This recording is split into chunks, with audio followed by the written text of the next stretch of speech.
Children up for adoption now have more protections when it comes to their identity and personal information. The public used to be able to go online and take a look at photo galleries and read personal descriptions of those children. But a new state law now in effect requires state agencies to restrict that information to potential adoptive parents only. Local agencies are replacing those public photos with what they are calling heart art. Here's a look at some local foster children creating their artwork. They say the heart and the personality of the child is better seen through their work, and it is a stronger introduction to the child compared to how they look.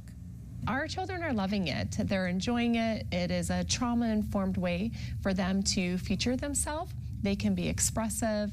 It's a 3D piece of art. Some still like to write a poem or a letter about themselves of what kind of family that they're hoping for.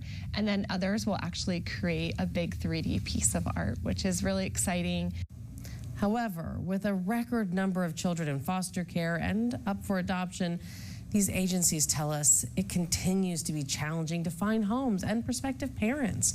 13 News 9's Riggins introduces us to a family who made the choice to adopt. Oh, Miss flying cars, crashing and dragging. These boys don't need real monster trucks to take their imagination to new heights. Drive them down this way, there's less cars. And they don't need tech. The four brothers really love playing football together and building their family bond. When they come to us, they're scared. They're in a fight or flight mode, and they can't hope, they can't dream. And when they come to us into our home, I don't think they believe it's real, that they really can feel loved. That was years ago while in the foster care system, long before celebrating all these different adoption days and their forever home. Each one of the boys asked us in their own way and in their own time to become their parents. Dads John Ballard and Bradley Borsick adopted their children from foster care, along with another son who's now an adult. You have to become an advocate for the children. You have to be their fighter for them.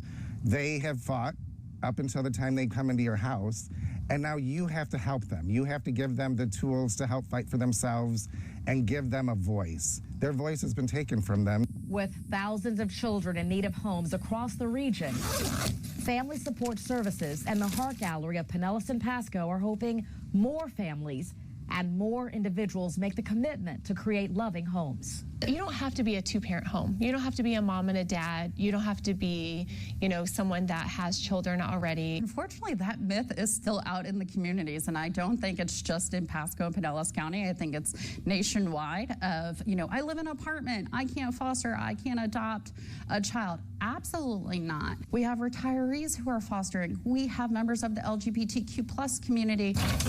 Child welfare agencies stress there are requirements and a screening process. Nyla Williams oversees adoptions for Circuit 6, which covers Pasco and Pinellas counties. So we do match the child to the family, not the family to the child. And what that means is that we focus on the needs of the child first. Both Ballard and Borsick started their journey to become adoptive parents 7 years ago and say they couldn't be happier. And we've never had a child come into our house that didn't want to stay. Wanting a permanent place to stay. A safe and loving family to call their own. Erica Riggins, Spectrum News. Now, the Florida Department of Children and Families has a website with a lot of information about the fostering and the adoption process. It really is a great place to start if you're interested.